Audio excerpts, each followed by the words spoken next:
In his first few months in his new world, baby Crew already has a story. He is a happy, happy baby. He is probably one of the happiest babies.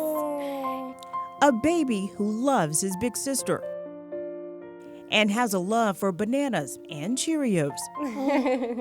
That's a staple. But during his young life, eating had become little Crew's biggest hurdle. He was just so uncomfortable in his own body that he just at that point refused any nutrients of any kind. He would cry out a lot, especially like in his sleep. Crew's pain and his parents not knowing why would send the then 5-month-old to the hospital. It would be the beginning of multiple trips for the Brysinger family. He was so little and he would go through these episodes of cyclical vomiting and become dehydrated, and we'd have to go in the ER, and then generally it would start in the ER and then from there would end up being a couple days in the hospital. Extended stays at both St. Mary's and the Children's Hospital of Richmond at VCU. He was hooked up to feeding tubes and IVs, and he was so uncomfortable.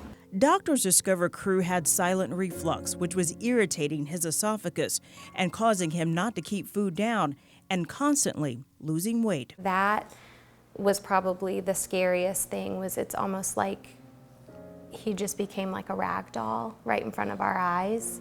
With each hospital stay, Ashley and Brian didn't want to go back to their home in Goochland, wanting to stay close to Crew instead. I hadn't slept in probably 2 straight days. Ashley then heard about the Ronald McDonald House rooms at the hospital. She walked me down there, and I started crying as soon as she opened the door.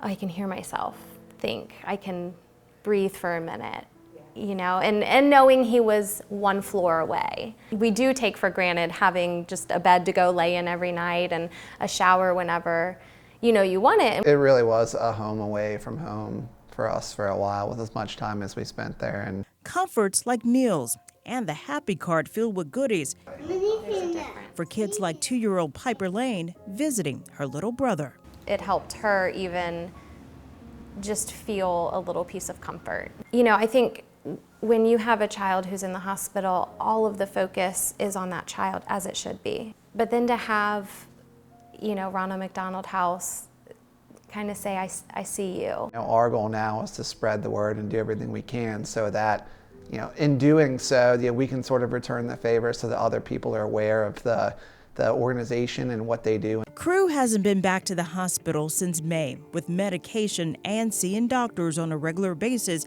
he's getting back to a normal life. Now the little baby who entered the world facing so many challenges is getting ready to face a big milestone when he turns 1, the same day as the Red Shoe Rendezvous. To know that, like, you know, there's this big fundraiser and celebration on the day, you know, we mark that milestone, just was so neat to me. Party for Crew.